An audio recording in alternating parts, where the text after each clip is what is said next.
Hello friends, में आप सभी का बहुत बहुत स्वागत है। दोस्तों, अगर आप स्टॉक मार्केट में पैसा लगाते हो, काम करते हो, तो ये वीडियो आप ही के लिए। इस वीडियो को जरूर देखिएगा। इस वीडियो में आपको काफी सारी बातें सीखने को मिलेंगी। दोस्तों, ये मैंने निफ्टी का चार्ट खोला है। जनवरी 2020 में निफ्टी 12,300 की चलती थी। उसके बाद काफी बड़ा क्रैश आया इसके अंदर, 8,000 की आ गई निफ्टी। अराउंड हम देखें तो 30 से 35% का क्रैश आया निफ्टी के अंदर। उसके बाद निफ्टी जोरदार बढ़ी, निफ्टी अराउंड 18,300 के पास चली गई। तो उस हिसाब से हम देखें तो 6,000 पॉइंट निफ्टी बढ़ गई। 6,000 पॉइंट के हिसाब से हम देखें निफ्टी के अंदर निफ्टी 50% बढ़ गई, 45% टू 50% बढ़ गई निफ्टी इस दौरान। तो अगर आपका पोर्टफोलियो इस दौरान 40 से 50% नहीं बढ़ा तो मेरे हिसाब से आप कुछ गलती कर रहे हैं, कहीं लूप होल है आपकी इन्वेस्टमेंट के अंदर। क्योंकि निफ्टी अगर इतना बढ़ रही है इस टाइम के अंदर तो आपका पोर्टफोलियो 100% बढ़ जाना चाहिए। क्योंकि कई स्टॉक ऐसे हैं इन दौरान 10 गुना हो गए, या 3 गुना हो गए, या 2 गुना हो गए, या 5 गुना हो गए। तो मेरे हिसाब से निफ्टी ने इतना रिटर्न दिया तो आपके पोर्टफोलियो को भी काफ़ी अच्छा रिटर्न अब तक देना चाहिए था। उसके बाद हम निफ्टी को देखें तो निफ्टी के अंदर करेक्शन आई 15-20% की। उसके बाद निफ्टी रिकवर कर गई, 18,980 के पास चली गई निफ्टी। तो इस दौरान भी निफ्टी के अंदर हम देखें तो 3-4% का मूवमेंट आया। निफ्टी जो है उसके 18,300 का हाई बनाने के बाद कंसोलिडेट हो रही है। यहाँ पे काफ़ी अच्छे मौके मिले इन्वेस्टमेंट करने के।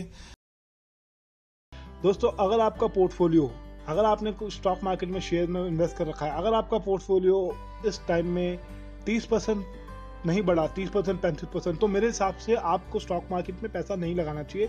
आप स्टॉक मार्केट में पैसा लूज करेंगे। ये मैं इसलिए कह रहा हूँ क्योंकि इन दिनों अगर निफ्टी इतना बढ़ गई, 20% बढ़ गई, तो स्टॉक 70% जो लार्ज कैप के भी स्टॉक हैं वो भी 25-30% बढ़े हैं। तो अगर आपका पोर्टफोलियो इतना नहीं बढ़ा तो इसका मतलब आप स्टॉक मार्केट में अच्छे तरीके से इन्वेस्ट नहीं कर रहे।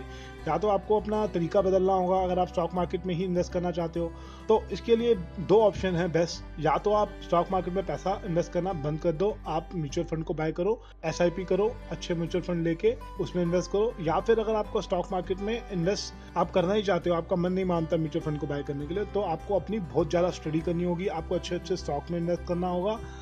और अगर आप ये सब नहीं कर सकते तो किसी अच्छे एक ट्रेनर से आप अपनी ट्रेनिंग लें।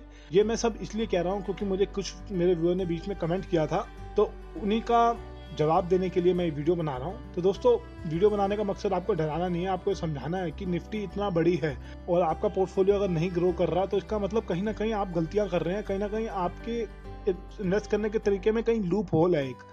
तो उस लूप होल को भरने का यही की तरीका है। या तो आप म्यूचुअल फंड में इन्वेस्ट करना शुरू करें या फिर अच्छी ट्रेनिंग लें किसी से। तो दोस्तों, मैं आपको यही कहूंगा कि आप थोड़ी अपनी रिसर्च कीजिए, थोड़ा टाइम दीजिए स्टॉक मार्केट में, अच्छे स्टॉक को आइडेंटिफाई कीजिए, अच्छे स्टॉक को आइडेंटिफाई करके उनको करेक्शन पे बाय कीजिए।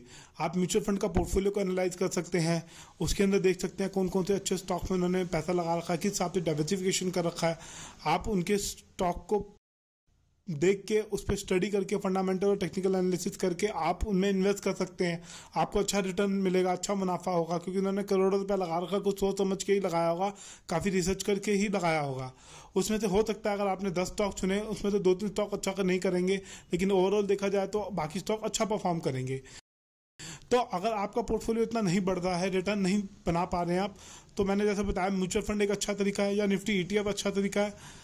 या फिर अगर आप खुद से इन्वेस्ट करना चाहते हैं तो थोड़ा आपको टाइम देना पड़ेगा, थोड़ा आपको समझना पड़ेगा चीज़ों को। या तो आप गलती एक ये कर रहे हैं कि जैसे ही स्टॉक मार्केट में आप पैसा लगाते हैं आपका स्टॉक नीचे आ जाता है, उसके बाद आप होल्ड करते हैं उसको 6 महीना, साल।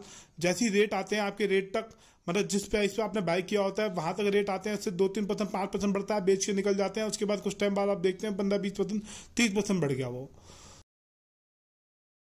तो आप गलती ये कर रहे हैं कि थोड़ा जल्दी कर रहे हैं इन्वेस्ट करने के लिए। आप करेक्शन पे बाय कीजिए उन अच्छे स्टॉक को, करेक्शन का वेट कीजिए, आप वहाँ इन्वेस्ट कीजिए और उनको होल्ड कीजिए लंबे समय तक, तभी आपको अच्छा रिटर्न होगा आपके इन्वेस्टमेंट के ऊपर।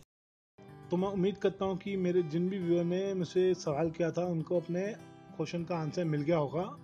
तो अगर आपको मेरा वीडियो अच्छा लगा तो मेरे इस वीडियो को लाइक कीजिए और अपने कमेंट दीजिए। धन्यवाद।